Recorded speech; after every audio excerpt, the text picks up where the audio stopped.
spirituel. Quand Caïn et Abel, ils sont allés pour adorer Dieu, il y a l'autre qui a pris la nourriture qui était déjà pourrie pour donner au Seigneur. Il y a d'autres qui a pris l'agneau qui était encore, qui vient de naître, qui a fait l'abattage, il a coupé, il a donné au Seigneur. Donc chaque fois que quelqu'un partait pour adorer le Seigneur, il devait faire un autel. Ça peut être un autel. Amen. Et dans l'église catholique, on nous dit d'ailleurs que c'est un autel. Amen. Quand nous rentrons dans les sanctuaires, c'est l'autel. Et ce n'est pas n'importe qui peut monter dans les autels. Amen. Amen. Donc je disais que l'autel est un élément très important du monde spirituel. C'est un endroit où les hommes de la Bible ont fait des alliances avec Dieu. Chaque fois qu'ils partaient devant Dieu, devant ces autels, pour sacrifier, il y a eu une alliance entre cette personne et Dieu. Dieu s'est manifesté, Dieu a parlé, ils ont reçu la parole du Seigneur, ils ont reçu une vision, ils ont reçu une directive, voilà une directive claire de la parole du Seigneur. Dans la Bible, nous voyons que Caïn et Abel, je viens de dire, ils ont fait des autels pour sacrifier à Dieu. La première chose que Noé fit quand il sortit de l'arche, fit de construire un autel. Chaque fois qu'une quelconque chose est en sacrifice sur un autel, une alliance puissante vient en existence. 1 Corinthiens, chapitre 10, versets 19 à 20, s'il vous plaît. 1 Corinthiens, chapitre 10, versets 19 à 20.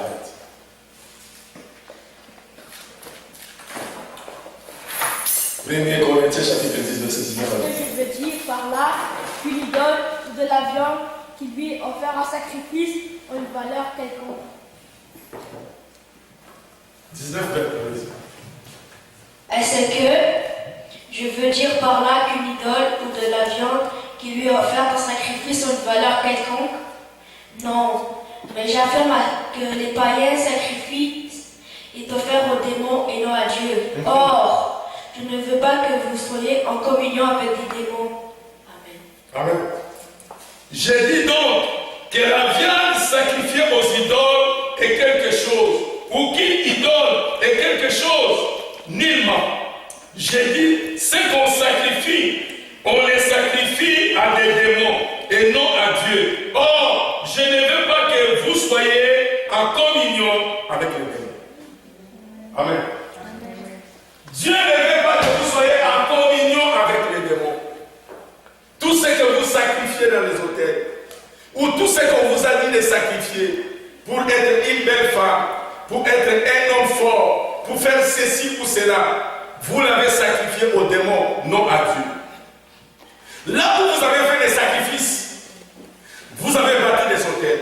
Je me souviens, quand mon père s'est séparé avec ma mère, nous étions obligés de retourner au village de ma mère. Et là, au village de ma mère, c'est là où j'ai vu toutes sortes de sacrifices.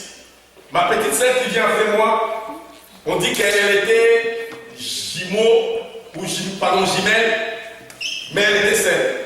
Alors, comme elle était malade, et ma mère est allée voir un voyant de féticheur, on a dit qu'elle était malade. Maintenant, comme on vient de découvrir qu'elle est jumelle, on doit faire des sacrifices. Il faut aller chercher là où on avait enterré son ombilic.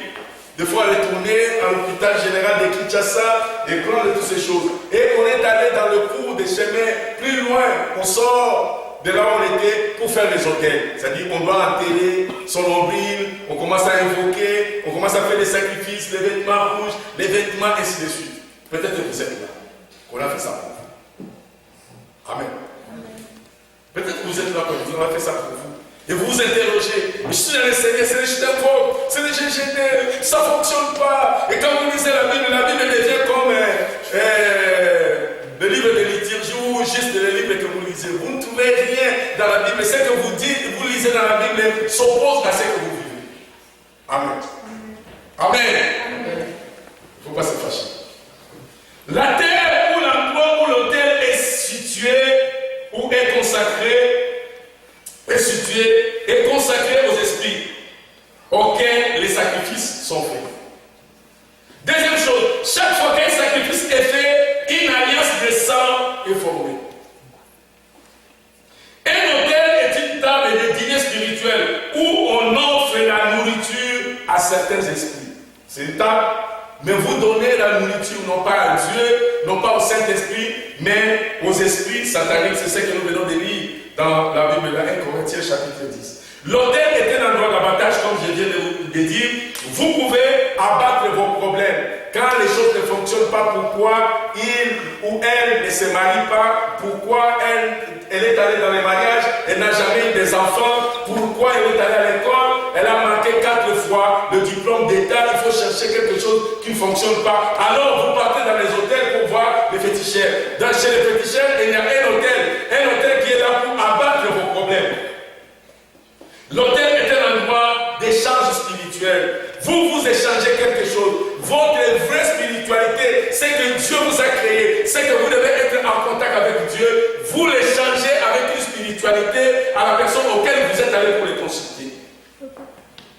Est-ce que vous êtes là? Amen. Donc, c'est un endroit d'échange spirituel. Vous versez à la fois le sang en échange de quelque chose. On vous dit que votre problème, c'est ton père, c'est ta mère, c'est ceci, c'est là. Pour vous traiter, il faut amener le coq ou une poule, les chèvres ou les moutons. On va la battre, on va prendre le sang pour faire ceci, cela, pour vous libérer.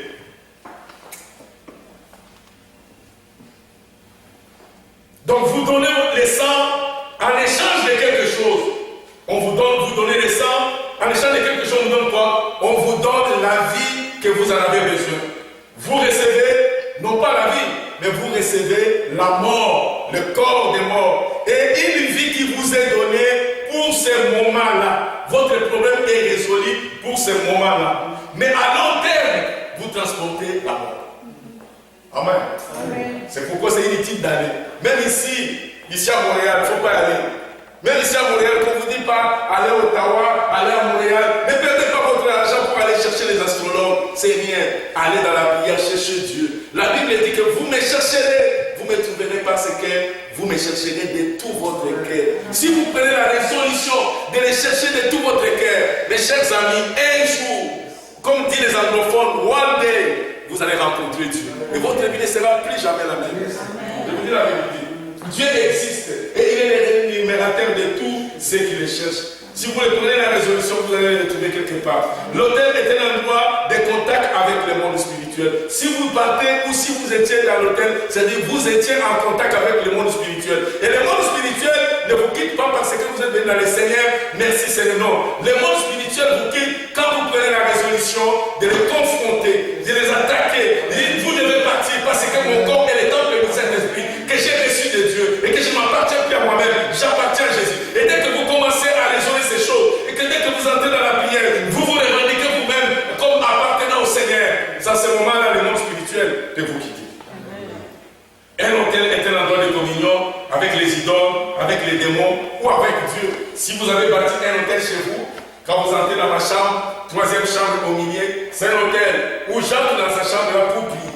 Vous allez dire, je suis là pour prier, je sais que de 18h à 20h, je suis là pour prier. C'est mon hôtel, je sais que c'est un endroit où j'appelle Dieu. Et quand nous entrons ici, nous disons que ça c'est notre église et que nous prions, ça devient l'hôtel de Dieu. Dieu sait que de 10h à midi, mes enfants sont là pour m'évoquer. Ils descendent pour nous rencontrer.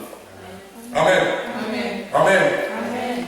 Bref, c'est un endroit de contact, de communion, d'échange, un endroit d'alliance, de la libération, de décision et d'action. Satan est un imitateur. Il fait des autels comme le lieu de sacrifice pour faire les alliances. Parce que dans la Bible, nos grands-pères, dans la foi, ils ont fait des alliances pour être en contact avec Dieu. Pardon, ils ont fait des autels pour être en contact avec Dieu, pour faire les alliances. Il est juste un imitateur. Donc il ne faut pas l'écouter, il ne faut pas le suivre. Les prisonniers des hôtels. Qui sont les prisonniers des hôtels? Je reprends comme j'avais commencé. C'est rêver les liens de naissance ou rêver votre lien de naissance. Comme je dis toujours, si vous vous retournez toujours à l'endroit particulier, vous avez un lien avec cet endroit. Vous avez quitté votre pays, ça fait 20 ans. Le seul rêve que vous faites, le plus beau rêve de votre vie, si vous faites, vous vous retrouvez dans la parcelle où vous étiez quand vous reconnaissez encore les gens là que vous avez joué à l'âge de 5 ans. Amen. Amen. Amen. C'est-à-dire, vous avez un lien avec cet endroit-là. Être poursuivi par un serpent ou mascarade. Les blocages au sein des miracles. Vous savez que demain, il y aura quelque chose. Je vais laisser mon chèque, j'ai fait les affaires, on va signer demain. Et quand vous arrivez demain, on dit, désolé, I'm sorry, j'ai oublié, on a refusé. Amen. Amen. Les blocages au sein des miracles. Agitation dans les mariages. Incapacité d'achever un projet. Percée en pitié. Vous avez une percée. Mais vraiment, au sein des miracles, votre percée est en pitié. Un retard spirituel. Amen. Amen. Amen. Amen. Dans la famille, toutes les filles ou tous les garçons font toujours aller-retour. Échec constant et les problèmes récurrents. Amen. Amen. Amen. Nous devons prier. Je vais lire un verset dans le livre de 1 Roi chapitre 13, verset 1 à 5. Voici un homme de Dieu arriva de Juda à Bethel. 1 Roi chapitre 13, verset 1 à 5. Ceux qui prennent note. Un homme de Dieu arriva à Juda à Bethel. La parole de l'Éternel, pendant que Jéroboam se tenait à l'autel pour brûler des parfums, il cria contre l'autel par la parole de l'Éternel et il dit, autel, autel, ainsi parle l'Éternel, voici, il naîtra un fils à la maison de David, son nom sera Zosias. Il immolera sur toi les prêtres de Oli qui brillent sur toi des parfums et on brillera sur toi les ossements d'homme. Et le même jour, il donna un signe en disant, c'est ici le signe que l'Éternel a parlé. Voici l'autel se fendra. Et la cendre qui est au-dessus s'est répandue. Lorsque le roi entendit la parole que l'homme de Dieu avait crié contre l'autel à Bethel, il avança la main au-dessus de l'autel. En disant, saisissez-les, et la main que Jéroboam avait établie contre lui devint sèche. Et il le prit, la ramener à soi. L'autel se fendit, et la cendre qui était dessus fut répandue selon les signes qu'avait donné l'homme de Dieu par la parole de l'Éternel. Amen. Amen. Amen. L'autel était là. C'était l'autel, à la fois c'était pour Dieu. Mais l'autel là, c'était entre l'autel pour faire les sacrifices. Mais l'homme de Dieu est venu, il a maudit l'autel, il a brisé la puissance de l'autel. Mais le roi n'était pas content. Il voulait arrêter l'homme de Dieu. Mais sa main fut de sèche. Amen. Je ne sais pas. Nous pouvons, mes chers amis, accepter de rester, de voir que non, j'ai fait une alliance où on m'a conduit dans la coutume, dans la tradition, j'ai fait ceci, j'ai fait cela, et l'autel là continue toujours à vous dire que vous devez retourner au pays. Vous devez retourner au pays. Vous devez retourner au pays. Vous faites toujours des rêves qui sont contraires à la parole du Seigneur. Mes chers amis, vous pouvez prier pour que la main de Jéroboam puisse devenir sèche. Ou vous pouvez aussi accepter votre situation et vivre avec votre problème, dit que c'est le problème de la vie. Il y a beaucoup de chrétiens qui vivent avec leurs problèmes. Ils sont habitués avec leur situation. Il y a des gens qui sont habitués avec leur maladie. Ils savent comment contourner sa maladie. Ils savent comment vivre son ténèbre. Mes chers amis, ne vivez pas avec l'obscurité, vous allez mourir tôt. Amen. Ne vivez pas avec votre problème. Nous allons parler, nous venons de voir, la coutume et la tradition nous ont amenés à faire les autels. Et pendant que nous parlons de l'autel, nous avons vu les alliances. Je vais aller rapidement dans les alliances. Quand je commençais à prêcher sur la délivrance, comme je disais hier, dans mon église, on m'avait donné la mission, il faut que tu prêches sur la délivrance. Mais je ne connaissais absolument rien sur la délivrance, parce que dans l'église où je suis né, on ne parlait pas de la délivrance. Et je devais prier, je devais gêner pour que le Seigneur me donne le message. Et quand j'ai commencé à prêcher, j'ai prêché un jour, subitement, j'ai dit, je vais parler sur les pactes. Je ne savais vraiment pas c'est quoi où je m'embarquais. Je lisais la Bible et finalement il fallait chercher le dictionnaire, ainsi de suite. Dieu m'a donné un message sur les pactes. Et le message sur les pactes a apporté une délivrance à notre église. Comme je disais, pour ce groupe de sœurs que j'ai été en contact, parce que finalement, on était presque le même âge, mais j'étais pasteur et je les ai conduits à la liberté. Aujourd'hui, je ne sais pas ceux qui sont devenus, mais j'ai vu Dieu agir dans leur vie.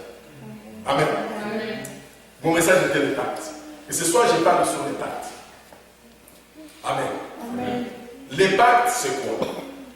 Les pactes, parce que dans les pays où j'étais, on parlait toujours, notre président fait les pactes. Il y avait toujours les pactes, il y avait toujours les pactes. Et ces mots-là m'ont attiré pour voir les pactes, c'est quoi? Qu'est-ce que signifient les pactes par rapport à nous chrétiens? Comment est-ce que les pactes, comment est-ce qu'on peut entrer? Est-ce qu'un chrétien? Et finalement, c'est le Saint-Esprit m'a aidé pour trouver cet enseignement. Les pactes. Le mot pacte veut dire alliance. Alliance est écrit, le mot alliance est écrit dans la Bible 229 fois. Dans la tête, 229 fois. Et dans l'Ancien Testament, 200 fois. C'est-à-dire 29 fois seulement dans le Nouveau Testament. Dans l'Ancien Testament, Dieu avait marché avec son peuple au travers des alliances. Nous savons tous l'alliance avec Abraham, l'alliance avec Moïse, l'alliance avec Noé. Dieu a fait les alliances pour marcher avec son peuple. Et jamais Dieu a marché avec quelqu'un sans une alliance. Si vous êtes ici et que vous êtes né de nouveau, sachez que vous marchez avec Dieu de Jésus-Christ avec une alliance. Jésus-Christ a dit, c'est ceci est le sang d'une nouvelle alliance que j'ai fait pour vous. Et quand vous acceptez Jésus, vous entrez automatiquement dans cette alliance. Amen. Vous êtes un enfant de l'alliance. Mais nous voulons détruire notre alliance qui nous empêche de bénéficier à 100% les alliances de Jésus-Christ. Amen. Amen. Dans le livre de Genèse chapitre 15, verset 11, et puis verset 17 à 18. Je dis Genèse chapitre 15, verset 11, et puis verset 17 à 18. Je vais lire. Quand le soleil fut couché, il y eut une obscurité profonde. Et voici ces filles, une fournaise fumante et des flammes passèrent entre les animaux partagés. En ce jour-là, l'Éternel fit une alliance avec Abraham et il dit, je donne ce pays à ta postérité, depuis le fleuve d'Égypte jusqu'au grand fleuve et au fleuve d'Euphrate. Par définition, le mot alliance signifie un contrat entre deux personnes, entre deux